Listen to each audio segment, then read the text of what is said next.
What is up, YouTube? Welcome back to another video, and like the title says, I'm gonna be giving my honest 1-year ownership review about this car. Does it hold up? You know, because a lot of people, they have a lot of problems with their Shelbys.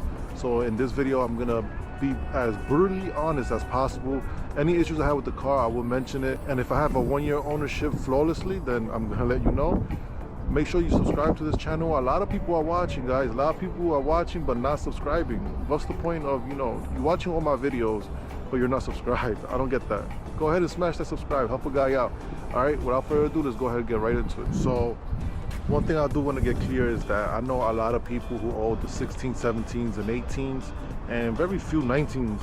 I've heard it mainly from 16s and 17s that there is a lot of oil consumption on the GT350s, and I just want to go ahead and say through the whole year ownership, I did not have no type of oil consumption.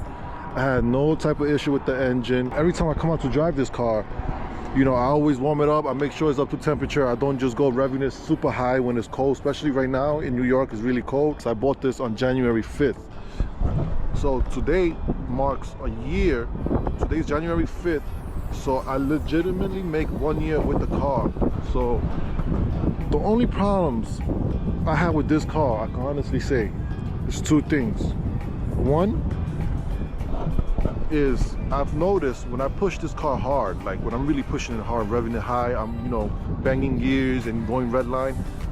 When I hit bumps on the road, I start hearing like a squeak on the rear tire, on the rear wheel. I'm not sure which one is it. I don't know if it's the left or the right, but it makes this squeak. Airplane passing again. Sorry, I'll be right back. All right, so like I was saying, I don't know what's the issue with that, but I've noticed when the car heats up and it's getting really pushed hard, when I hit like little bumps and the wheel go over the bumps, it makes like a little squeak noise, which is really annoying. I took it to the dealership. They told me they ordered me a new rotor piece. They said it could be that. I'm not too sure, but we're gonna see it. They still waiting on that because they're on back order right now. So that's my main issue right now with that, is that when I push this car really hard in the bumps, it just starts making this squeaky noise in the rear. Another issue I had, but that got fixed quick, was when I pressed the brakes. This was in the beginning, like around the summertime.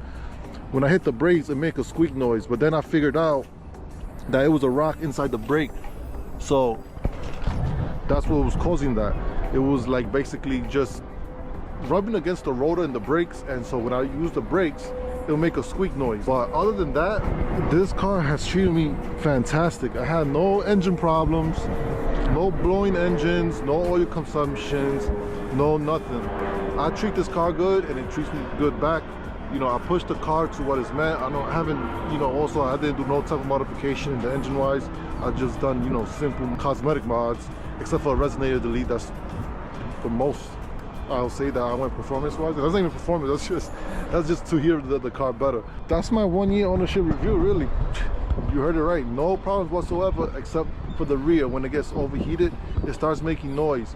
Let me know in the YouTube comment section, has anybody ever experienced this? Have you guys had that problem too, where when you're pushing the car hard and you hit a bump, you hear that squeak in the rear? Let me know. And if you did go through that and you managed to fix that, how did you fix that? Because that's really like bugging me right now, and there's not even a rock in there either. I don't know what it is, but the Ford dealership said, like I said, that's the rotor. I don't know, we're gonna see. So let me know in the comment section, guys. Let me know if this happened to you and did you fix it. So make sure you go ahead and subscribe, and I'll see you in the next one. Peace.